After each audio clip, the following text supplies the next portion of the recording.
think this is the first time I've ever done an actual D&D adventure in this style of video, so wish me luck. Our four heroes find themselves in the middle of a dark and gloomy forest with gnarled trees and a thick canopy overhead blocking out the sun. The air is heavy with the smell of decay, and the sound of dripping water echoes through the stillness. They are deep in the Whisperwood, an ancient and malevolent forest that has swallowed countless travelers over the years. The party is here to rescue the daughter of the local baron who disappeared while traveling through the woods just 2 days ago. As the heroes make their way deeper into the forest, they begin to notice strange things. The trees seem to be watching them, their branches twisted and contorted into unnatural shapes. The leaves rustle ominously, even though there is no wind, and the very air seems to be filled with whispers, though when the characters try to listen, they can't quite make out what is being said. Suddenly they hear a blood-curdling scream, and a large shape comes bounding out of the trees, knocking one of the characters unconscious, before it flees back into the darkness.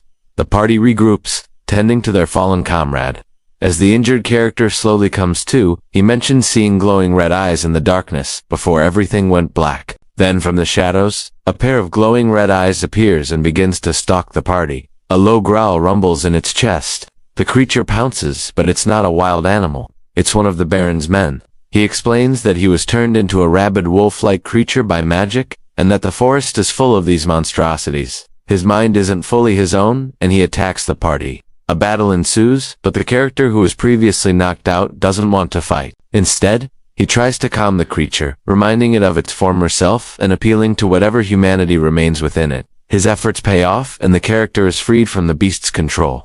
However, another guard appears and the fight begins anew. With both transformed men down, the heroes press on, determined to find the Baroness' daughter and put an end to whatever evil is at work in the forest. They come across a small clearing, and in the center is a towering oak tree with gnarled branches that seem to reach out like skeletal fingers. At the foot of the tree is a small altar, and upon it is a staff topped with a crystal that is humming with dark energy. As the characters approach the tree, the air grows colder, and the whispers in the forest seem to grow louder. Suddenly, the crystal on the staff flares with light, and a skeletal hand shoots out, knocking one of the characters unconscious. As the other characters close in, more hands erupt from the ground, each one grabbing onto them and pulling them towards the altar. But as they struggle to free themselves, they see the face of the Baron's daughter, pale and lifeless, hanging from a nearby branch. It turns out that she's already dead, having been sacrificed to the entity residing in the staff. But the story is far from over. The heroes find themselves transported to a shadowy realm, where they must navigate a treacherous landscape and confront their deepest fears in order to rescue the trapped souls. They journey through a twisted version of the forest, battling the skeletal guardians of the tree, and eventually reaching a cave filled with the souls of those lost in the Whisperwood. There they encounter the spirit of the forest itself, an ancient and powerful dryad who reveals that she is the one who transformed the Baroness men into wolves and used the staff to lure the party into her domain. She had planned to use the power of the living forest to trap their souls, too, but the heroes proved to be more clever than she anticipated. Using a combination of their skills and abilities, the party defeats the dryad and frees the trapped souls, including the Baron's men. As the heroes make their way back to the real world, they bring with them the grateful spirits of the Whisperwood, restoring balance to the forest and ensuring that the souls of the lost can finally rest in peace. In the end, the heroes are hailed as saviors, returning home as legends. As for the dryad, her essence is scattered by the wind, becoming one with the forest once more. The Whisperwood is now a safer place, but the memory of the lost still lingers in the ancient trees. This is a classic fantasy adventure with elements of horror and mystery.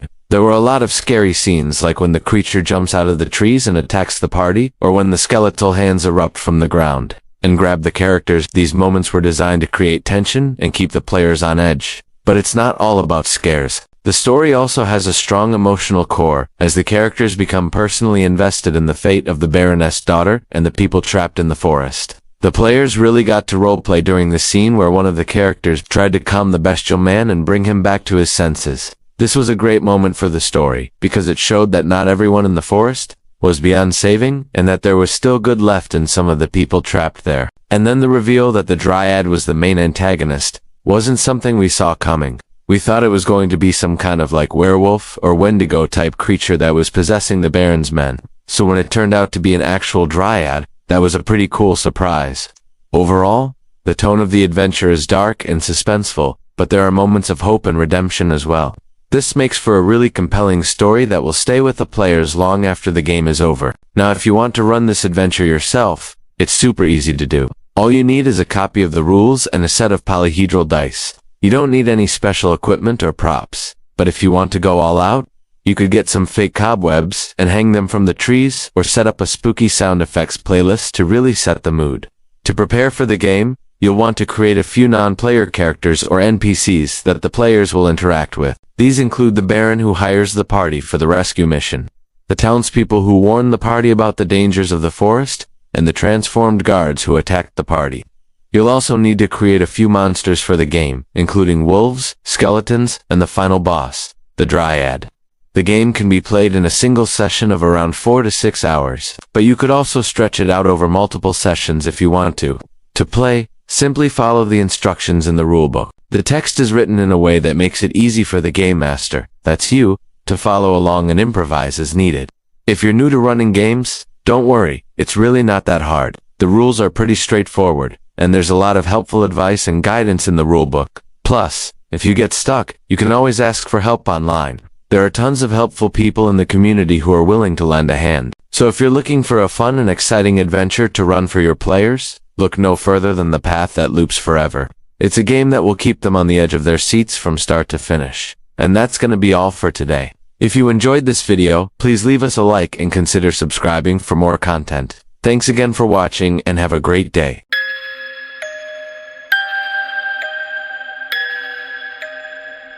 There are names that echo through history, names that stick in our memories long after we've met the people who bear them. They say your name is your identity. It's the first thing you learn about yourself, the first gift you receive from the world. And while it's true for many of us, there are also those whose names have been stolen, erased, or even forbidden. When someone calls your name, it's almost impossible to ignore them. It stops you in your tracks. You turn around to face the speaker, eager to hear what they have to say. But when no one answers, when no one comes, when their name is called, something disturbs us. It's unsettling to be confronted with an empty space where a person should be. Today I want to talk about a desert that whispers names into the wind.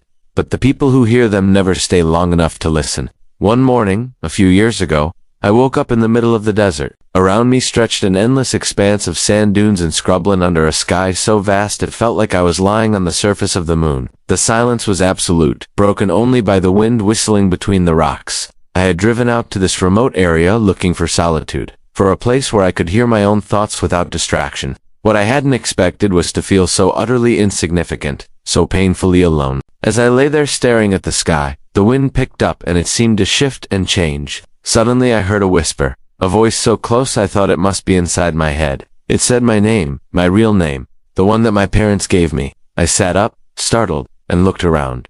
There was no one there. The wind continued to whistle, but the voice was gone. Was it my imagination? Had I been out in the sun too long? I decided it was best not to think about it too much. So I got up and started walking back to my car. But then I heard another voice, this one saying my nickname, the one that all my friends call me. I stopped and listened. The wind was getting stronger now, whipping around me and sending sand stinging into my eyes. I could have sworn I saw a shape in the distance, a dark smudge against the gray sky.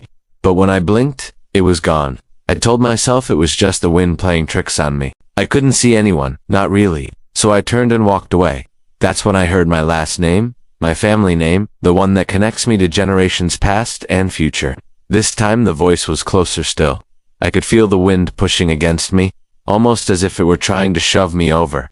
And then I saw it, a tumbleweed rolling past. It wasn't a mirage, not a hallucination, it was real. Or maybe it was the desert playing tricks on me. Either way, I kept walking until I reached the safety of my car and drove home.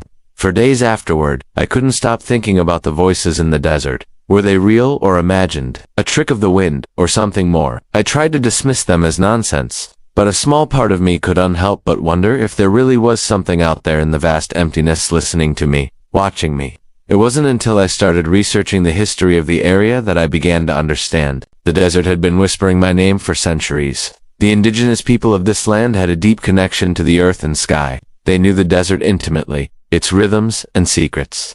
When I learned this, I realized that the voices I'd heard weren't just random sounds. They were carefully crafted messages intended for me.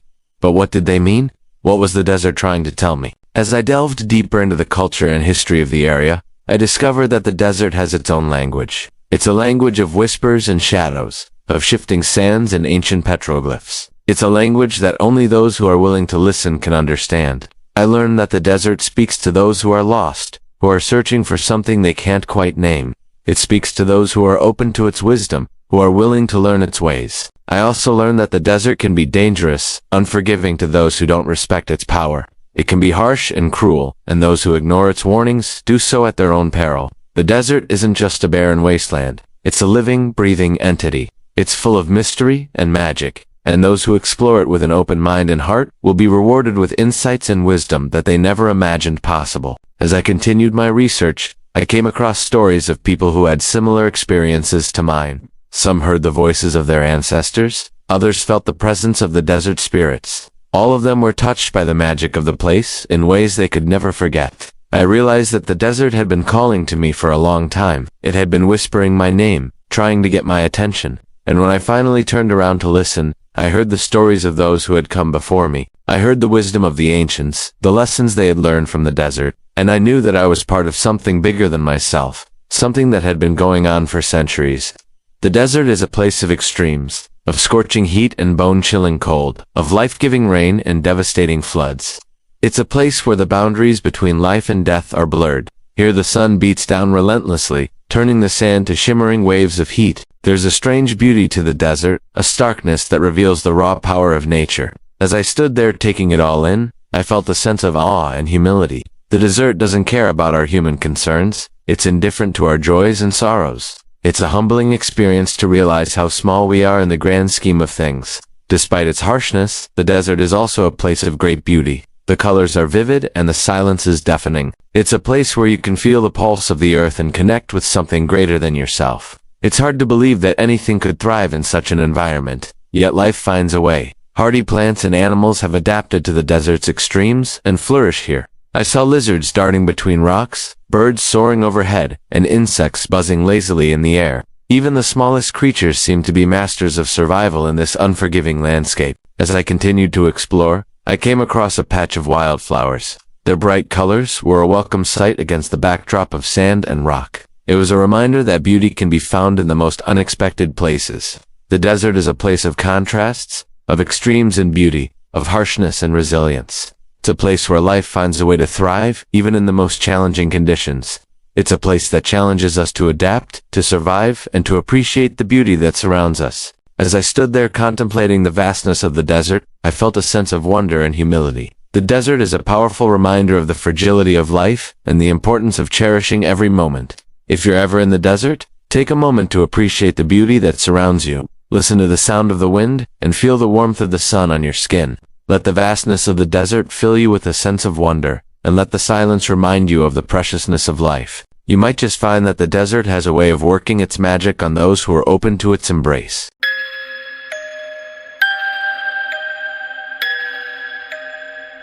For my entire life, I have been an only child. Growing up, it seemed like I was destined to always be an only child, because both of my parents were only children themselves. So statistically, there was very little chance that either of them would ever give birth to twins. And then one day when I was in high school, everything changed. My mom told me she was pregnant. Of course, I was shocked, but at the same time, I had this strange feeling inside of me that I couldn't quite put a name on. Was I happy about having a sibling? Or was I just relieved that my mom finally found someone else to share her insane amount of motherly love with other than me? Either way, I knew that no matter what, I was about to get a brand new big sister. My parents told me that they had decided that they wanted to try for a baby boy this time around so that I would have someone to play with.